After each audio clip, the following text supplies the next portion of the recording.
I am Christopher R. Weingarten, freelance music critic from America. It's getting less and less about finding the best information or the most insightful information and more about finding the fastest information. And anyone can do fast. Any kid who's been raised with WordPress can do fast. So guys like me are finding it a lot harder to get work. Magazines are going away. When less people are spending money on music, they're definitely spending less money on music magazines. Every year, the big magazines and the big blogs get tamer and tamer with what they cover. It's becoming less about telling people what they should like and more about finding things that people already like so they get the maximum amount of hit counts. The economy of the internet is not in having good taste or being insightful or being smart. It's in getting people to accidentally Google your site.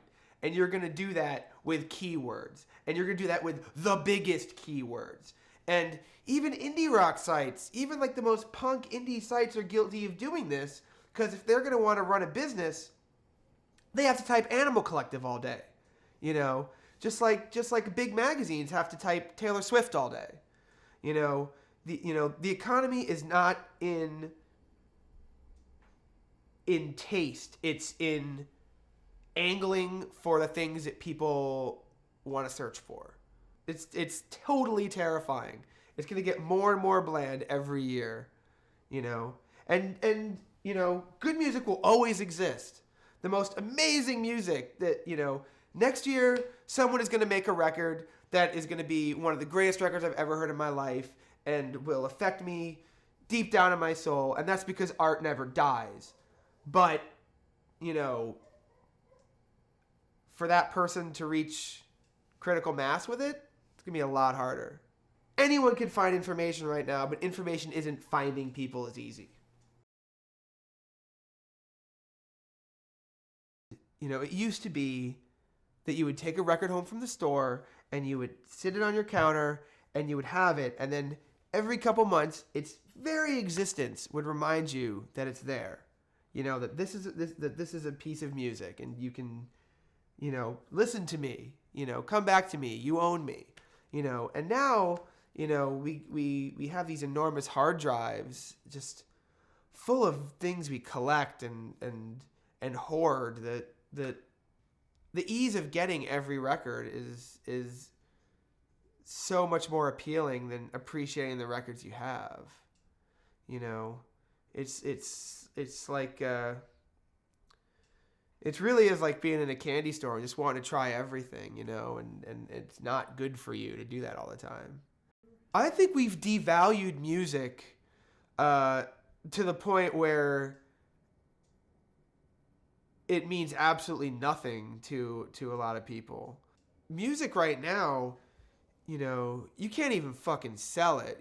Bands forming now shouldn't even think about selling their music. Music is your philosophy, and you sell t-shirts and you sell concert tickets. Music is your dogma. Music is your idea. But what you actually make money on is advertisements. And I think about all the ways that we devalue music, the way that every song has 15, 20 remixes, and, it's we don't get to appreciate the original song we had, we don't get songs hammered in our head like we used to. I mean, remember, you can remember 20 years ago, and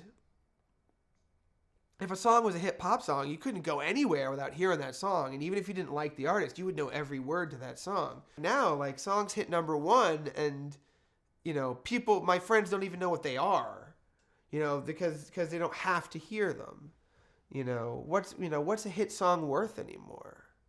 It's a good thing in that we have the option to hear whatever we want, but I do feel like we lose part of being human by not sharing things with everybody. And we're starting to lose that. We're starting to to go into our own little shells and form our own little bubbles and form our own little worlds. It's scary.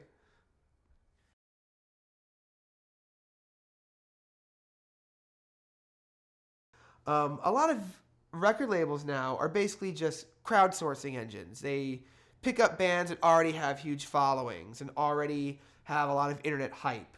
If you follow blogs, if you have enough blogs in your Google Reader, you can see what bands that labels are going to sign a mile away. That's boring. Even calling them a record label is almost is almost a lie at this point. They're brand labels. They sell the idea of this superstar that we consume, and then they take little pieces of it all over the place. Saying record label is going to be the equivalent of saying mimeograph because we don't have that. Better technology and better ideas came along, and we're not going to have record labels. We're going to have brand businesses.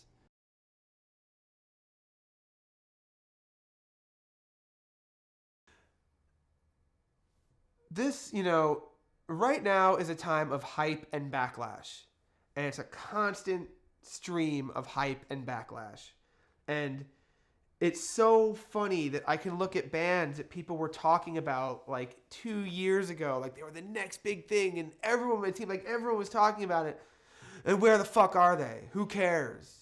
Who cares? Where are they? We're going to have to start being a little more sensible about the bands we champion. We're already leaving this trail of just embarrassing bands that we stumped for.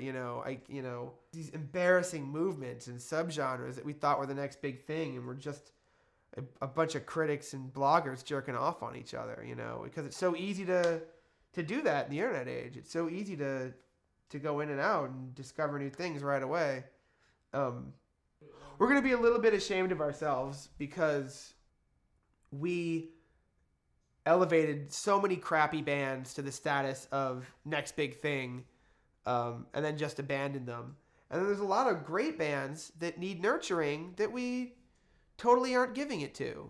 There's so many bands that make great records year after year after year, and no one cares because they're not hip or cool or part of the hype cycle. They're not the economy of next big thing. They're just an old band who keeps on making good records. That doesn't get hit counts. That doesn't sell. It doesn't sell cool. It doesn't sell hot. It doesn't sell now. It doesn't sell anything. I think it's gonna look a little embarrassing. It's gonna, we're gonna be a little ashamed of ourselves.